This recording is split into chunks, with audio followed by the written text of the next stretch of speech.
Welcome back to another episode of When We're Not Hustling, the After Party. We are talking about Emery Fields today. I'm Jessie Sage. I'm your host. Hi, I'm Emily Foster. I'm the producer of When We're Not Hustling, and I'm here to remind you to like, subscribe, share, comment, do anything you can, and especially check out our new Patreon, patreon.com, Sapio Textual. And my mom is here with us. And I am Jessie's mom. And I'm very happy to be here. Thank you guys for asking me back. This is the last episode fun because this is the last episode of July, and we've had my mom the whole month of July, and it has been very, very fun. So fun. Yeah. So Emory, I want to start going on the road with you, Jessie. I'm going to start going on the road with you. You should. We'll take this show on the road. Yeah, that would be fun. It would be so fun. We'll have you back for another month of the after party, but we're just doing like months at a time. So next month is my friend Ashley Ramos is going to be our guest host for the month of August, and that'll be fun too. But it's been really cool to have you here. Thank you, honey. Thanks for listening to our people and commenting. Oh, yeah, your people are great. Yeah, I'm like Emily. I always get something out of it. And it's always so fun to hear a different perspective, and so much is the same. Yeah. Mm-hmm. Yeah. It's funny. People are just people. No matter what your life is like on the outside, everybody's just kind of bumbling along. Right. Right. I was trying to get through the day. There's a Baba Ram Dass quote that I love, talking about human experience. And he says, we're all just walking each other home. Say that again? We're all just walking each other home. Yeah. And I heard that as a very, very young child, and at different stages, it's meant different things. Yeah. Sometimes it's meant that I've been carried, or sometimes I'm carrying, but we're kind of all just stumbling through the day and trying to help each other get there. Yeah. I met Emory. Emery's dancing there. Yeah, I had a very I am a provider, and I was like, I want to know what it's like to be on the other side and have somebody show up and take care of you just once in my life. And so I reached out to Emory, and I have to say that was a very good choice because he is so nice. He's like the nicest person.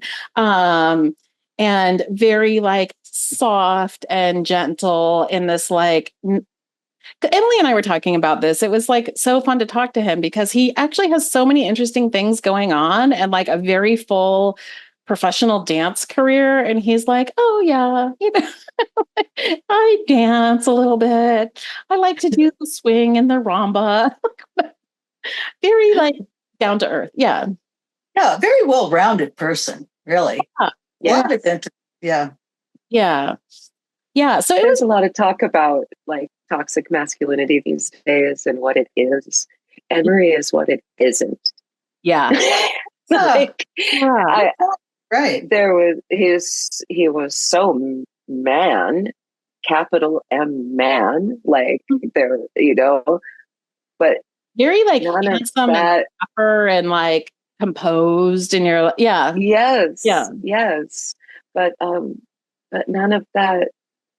So why did you pick him, honey? To go to provide. That's an interesting take. And what was that like for you being on the other side of that? But why did you pick him? I picked him. Actually, it's interesting because I don't.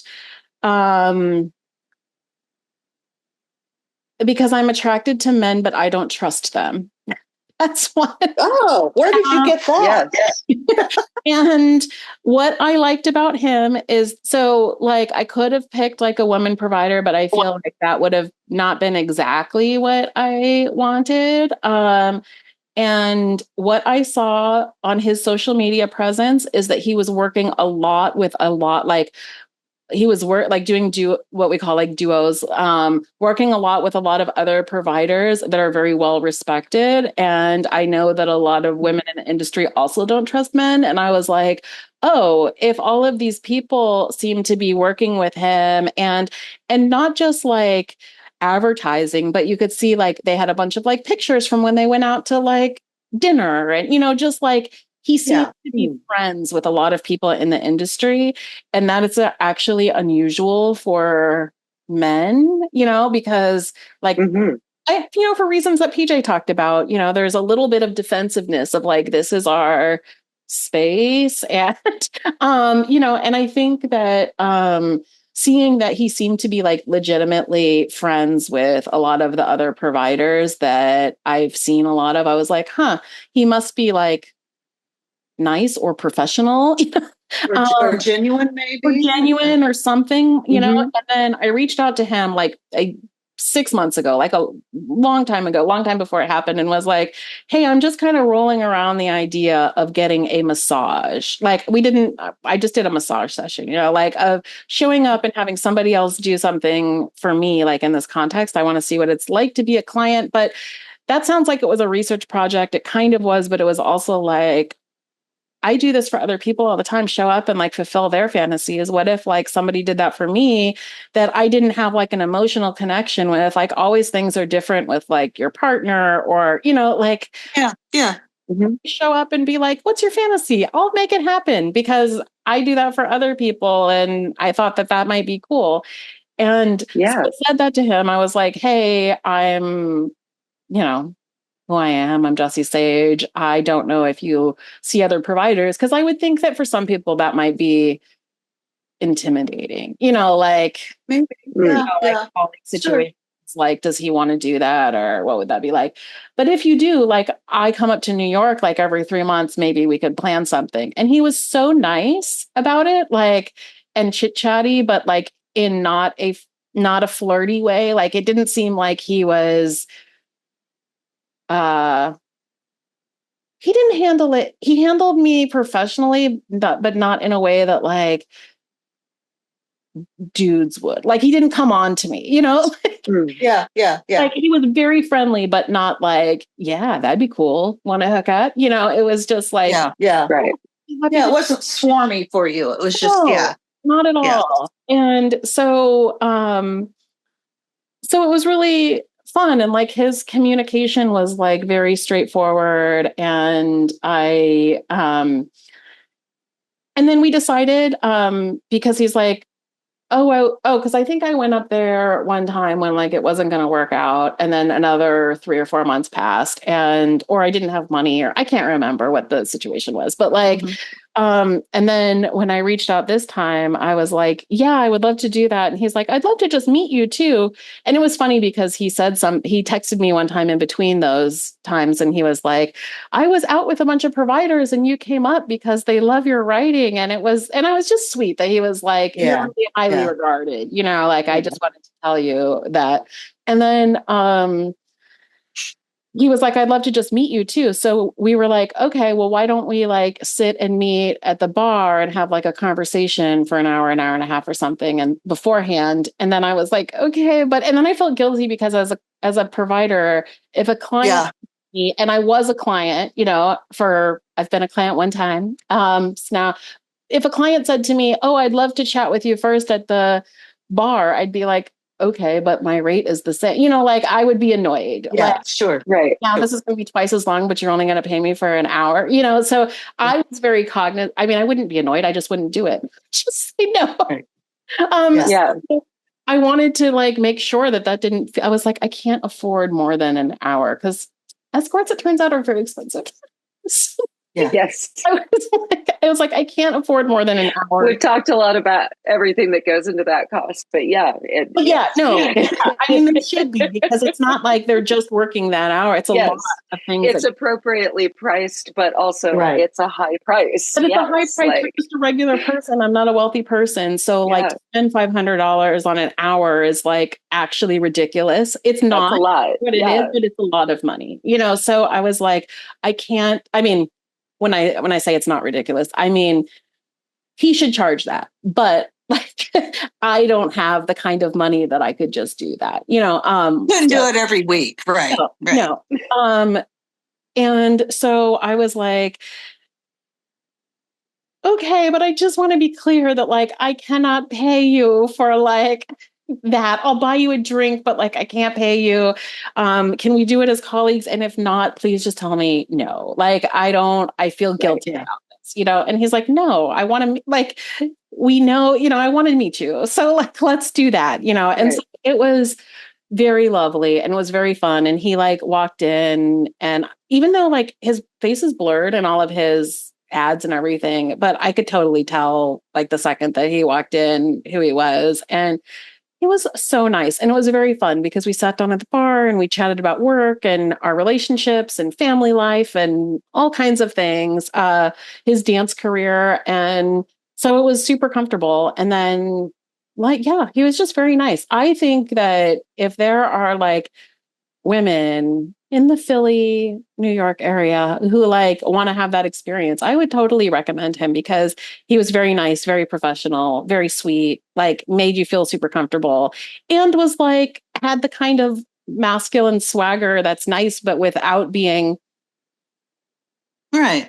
masculine. Intimidating, right? Yeah, right. Yeah. Yeah. Yeah. So it was really nice. That's exactly what he seemed like in the interview. Yeah. I was like, oh. I don't know how to express it. Emery is one of the most handsome men I think I've ever met. That's usually not for me in a number of ways. Mm-hmm. But there was, there was something that the feminine in me responded to him so instantly. Yeah. There was just a feminine in me that was like, oh, yeah. You just talk to me. Oh, like I also have only known him for an hour and watching him interview, but I would double down on that recommendation. Like I would absolutely double down on that and be like, yes, this. I also do not have $500, but I can see if someone handed it to me, being like, I will hand it to you. I don't know if I wouldn't mind hanging out with you. Yeah, let's do that. That feels, yeah, definitely. You know who he reminded me of, Mom? And I don't know if you'll remember him, but do you remember my friend Daniel when I was in the Bay Area?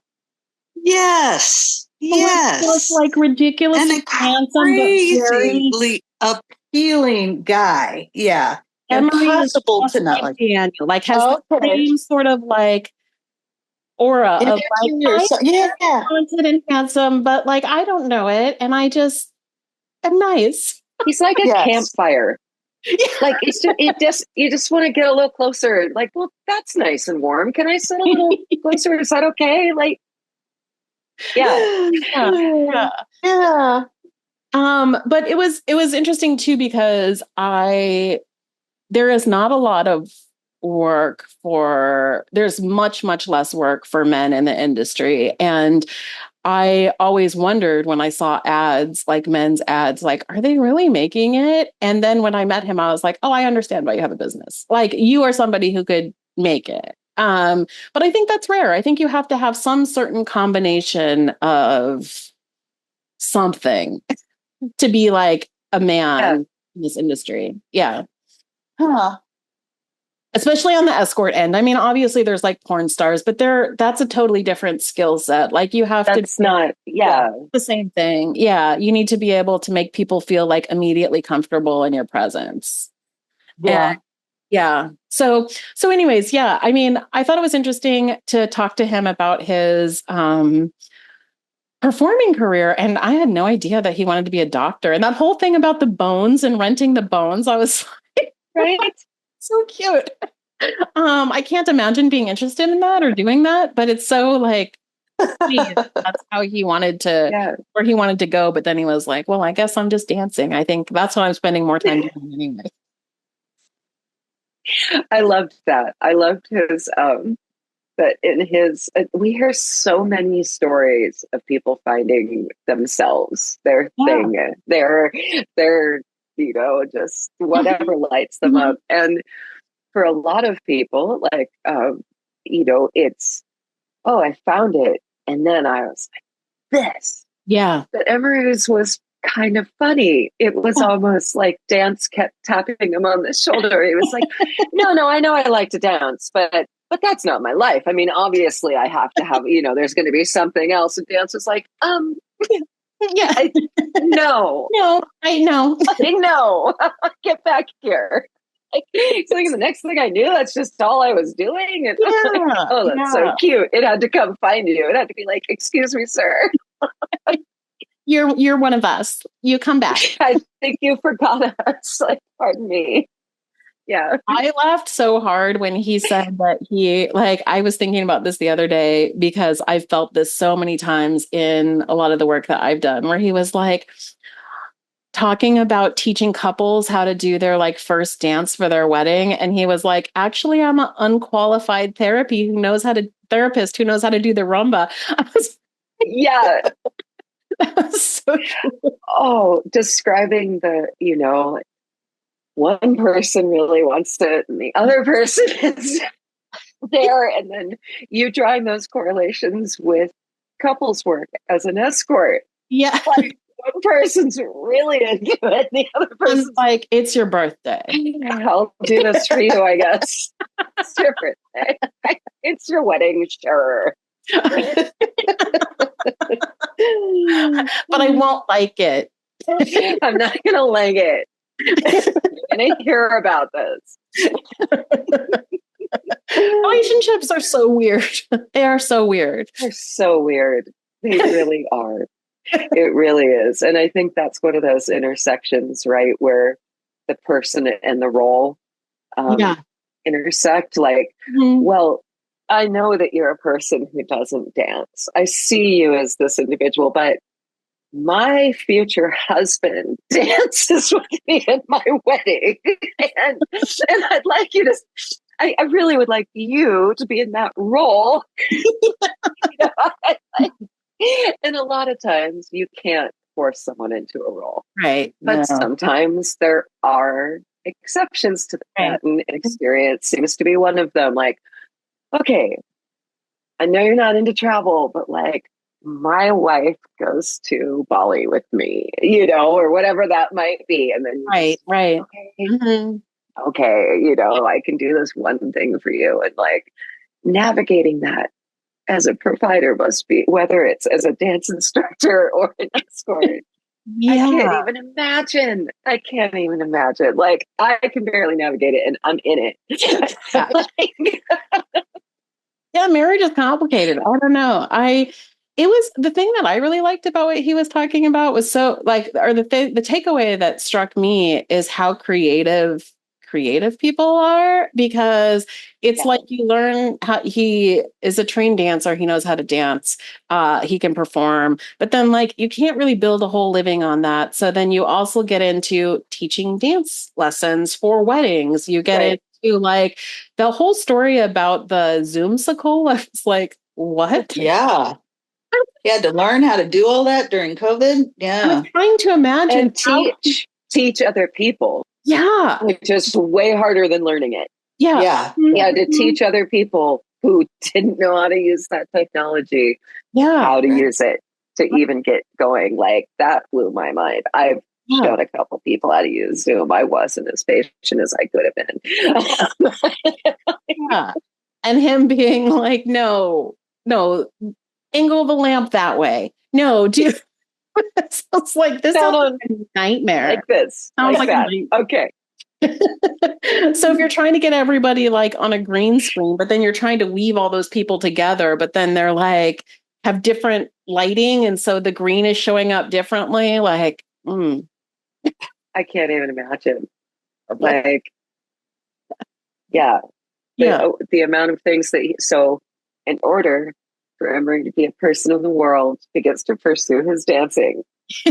He's become a Zoom teacher, an editor, he's a couples therapist. I swear, when you start stacking all the jobs of the people who show up when you get an escort and all of the experiences that you get, not that the prices become more affordable to us on an individual basis, but they sure start making a lot more sense. Right. Yeah.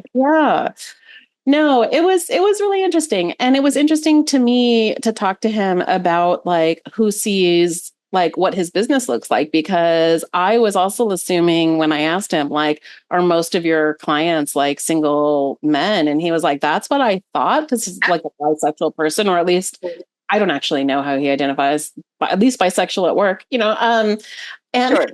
so Functionally bisexual. whatever. I don't know. I mean, he might be in real life. I don't know. It's not my business. But like, I think he was like, yeah, that's what I thought it was going to be too, but it wasn't. And that was interesting to me.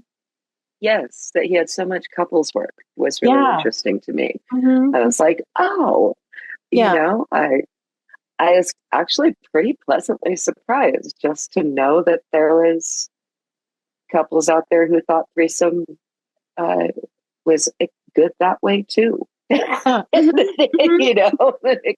like, oh, nice. All right. Yeah. Good on you. Yeah. But I think that's so good. Like, I'm glad there's people like him in the world, because he is like, especially for like the bi-curious men, he's like such a soft landing. If that's like their first experience. Having a first experience with someone who's like kind and gentle is so great, because it could be so much worse than that. Like, anything would probably be worse than that. Honestly, Emory would probably be the best possible experience. Yeah. I would agree with that. Like, and people like him, he doesn't have to carry all that burden himself. But yes, if you were lucky enough to have Emory as your first experience, my goodness, I can't imagine a easier way to see how you like things. Yeah. We realize that we've had one of the same clients, because he saw me interacting with him on Twitter. And it was so cute, because I said to that person, I was like, oh, I heard you saw Emory. And he was like, he's so lovely. He was like, he was so sweet. That was the first time he was ever with like a man. And he was like, that was just an amazing experience. So that was so cute to hear that he had that experience. Nice. Yeah. That's lovely. Yeah. Yeah. Yeah. That's all I admire people who make a living in the arts in the way that he has, like, irrespective of sex work, but just like becoming a dancer, doing that. And and a video editor, musicals. And I know there's stuff he didn't talk about there. I'm sure there's graphic design and there are a million other things, like just the way that people make.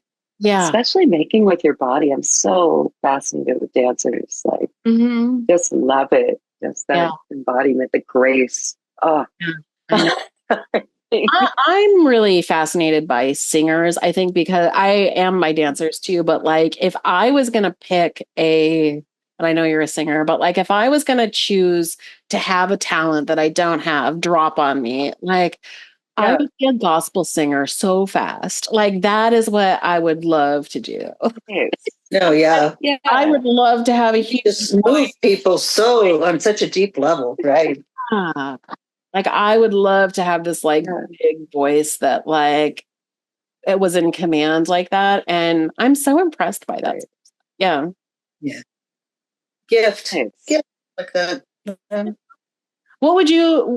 I think it would. If you had like like, you're a very talented artsy person, Emily, but like, if you had like a talent that you don't have to be. Yeah. So I first off, I'm just going to throw in my little personal philosophy in here. Every human being is creative. We are all creative people. Most of us were told at a really young age we couldn't do stuff. So instead of saying a talent that I just got, I'd be like, a talent that I worked at and gave attention to, because I do believe any of us can sing and dance and make, and we just are told not to, so we don't practice it. But I would say dancing. I do paint and sing, and and I do some. I write. I have those things that I do, but I never put any work into moving my body, and I really just do dancing when I'm not dancing with friends, and I just love it. I think it's so beautiful. I think about that sometimes. I'm like, what would it be like to like know what my body did down to its fingertips. I'm not that precise because I'm not a physical person. So yeah, I think it would definitely be dancing for me. I would have put the time into that if I had it. Yeah. Yeah. You both know that I love my trash TV, my dating reality TV shows. So on this recent season of Married at First Sight, there was one couple. Where were they? What city were they? Because Emily, you might have watched this. I can't, because you like it too. Probably did. Yeah. There was this one Black couple who they were both like they both could dance and they were really good. And that's kind of how they connected. Like on the show, they did some like dance lesson with one of the island people, and the other people who did it were kind of like, whatever. And they just like vibed, like they could just get into it and were so good. And there was something that was like very romantic about that to me, because even when they were fighting, like they could dance, Yeah. There was something so cool about that. Yeah. But watching the command that they had with their bodies was like very different than other people. Yeah. Yeah. Yeah. How about your mom? Jessie's mom, not my mom, but mom was shorter. What talent would you pick if you could just wake up tomorrow and you've just put in 10 years? It's just there. I would want to be a warrior. I would want to know how to fight and defend myself. How to fight? Okay. And kill people if I had to. And most, Tara, I don't know. No, I get that. No, it was like, it wasn't shock. It was like, yeah. There are some people that just need killing. There are. I would like to just, and I would also like to know how to drive everything. So I would like to just, I would want to be a Mad Max person, and tearing over the desert landscape and every vehicle I could find and fight and that's fantastic. Jump down you have the art of war. Yeah, I have the art of war. I want to know how to jump down from a helicopter. I'll dance to Jessie's big song, and we'll be available for when you're done with killing people. You can come in and try some art. And I will protect all you guys. And that's what I would do. We can do that. Finally, guns and how to shoot bow and arrow. You have a bit of your dad in you. Is that what it is? I don't know. I mean, he loved cars. He was a fighter pilot. Person. He did it very fast. Yeah. I would just love moonshine driver in his youth. Right. And he was fearless. I would love to be. That's what I would love to be. I would love to be fearless. Yeah. I would love to just scorch the fucking earth and not feel bad about it. That's what I want to do. Maybe it's just my state of mind this morning. I'm not sure, but I've kind of hung on to that for a long time. I think it's amazing. And if people wonder where I came from, audience, be an assassin. And nobody know me. And see, and unlike in your world, Jessie, where people have to know you, I would like no one to even know who I am. Yeah. Slip in and out. You're like Mr. Incredible. Yes. Right. I want to be Ms. Incredible. Yeah, Elastigirl. You're going to be Elastigirl, but who drives fast. Drives fast. I want to be able to jump into anything from like a tank to a Maserati and just floor it, and know how to do it. So that's what I would do. Kids don't floor very well. No, they don't. Floor it. Yeah, I know. You're being too literal, Emily. Sorry. Emily. It's the feeling behind it. That's right. This is a fantasy. You don't have to right. And ride a horse bareback. When I was an adult, I couldn't ride a horse bareback. I could when I was a kid, and that is just a fabulous feeling. So stuff like that. Yeah, just assassin. With supernatural abilities. I guess. I don't know. I mean, I think that's a really interesting answer. It's really cool. But actually, all of these things I love it. Actually, if we go back to all the way back to series episode earlier in the month, what we were talking, about like what our bodies can do, all three of us gave answers about like what we would like our bodies to be able to do. Right. Right. Yeah. And that's what it is. Right. Mm-hmm. Yeah. What would you be capable of doing just on your own with your body? Yes, that's what it is. Yeah. Yeah. Yeah. And not get caught. Oh, okay. Well, yeah, that too. Well, that ties perfectly into our show, doesn't it? Yeah. Yes. Go out there and do what you do and don't get caught. Don't get caught. Yeah. Do everything you want to with your body when you are in command of it. Right. Don't get caught. And don't get caught doing it, friends. It's like, this is my mom's lecture in high school. Your mother was a wise with my woman. kids when they like would get caught doing stuff. I'd be like, couldn't you do this better? Why did you do No kidding. And why do you think I want to know about? I don't want to know about anything. Guys, I know. That's how I feel too. No confessions. They're not necessary. Discretion, people. Discretion. Some Every time discernment, my daughter please. was like, I don't think you ever knew this. I was like, I don't, whatever is coming next. Shh. Yeah. I still don't need to know it. Yeah, Keep it that way. It's unnecessary. You know, I've lived this long without whatever you're about to say. I want to continue to live like that. Please don't screw up my quality of life now. At this moment, I'm doing great. Now? Did you get away with it then? Let's just keep getting away with it. Let's just do that. I know. Yeah. Anyways, but yeah, not get caught. Do whatever you want with your body and don't get caught. That's a good wrap up for the July season of after parties. Oh, good. I'm glad I could add something worthwhile. Right. No, it was very, very fun to have you on our after parties, Mom. It's been great. Oh, thank you guys. It's been really fun. Such a pleasure getting to know you. Thank you. Same. We'll have you back for us in season 3 sometime. You got to come back. Yeah. Wonderful. And I'll road trip. I'll pack up my dogs and I'll road trip. I'll road rage up there to you, Jess. Think about at some point doing some sort of live thing after the show gets big. That would be fun. Would be fun. Yeah. Okay. It would. All right. Well, this is When We're Not Hustling. I'm Jessie Sage. Emily, I'll let you do your Emily Foster. I'm Emery Foster. Like, subscribe, comment, share, and check out our Patreon, patreon.com/sapiotextual. And we have a beautiful website that's set up by Black Venom at nothustling.com. So check out our website and sign up for our newsletter on there. Okay, sorry. Go ahead, Mom. Oh, I'm sorry. And I am still Jessie's mom, and I encourage all of you to go out there and don't get caught. The advice. It's perfect. Thank you, Mom.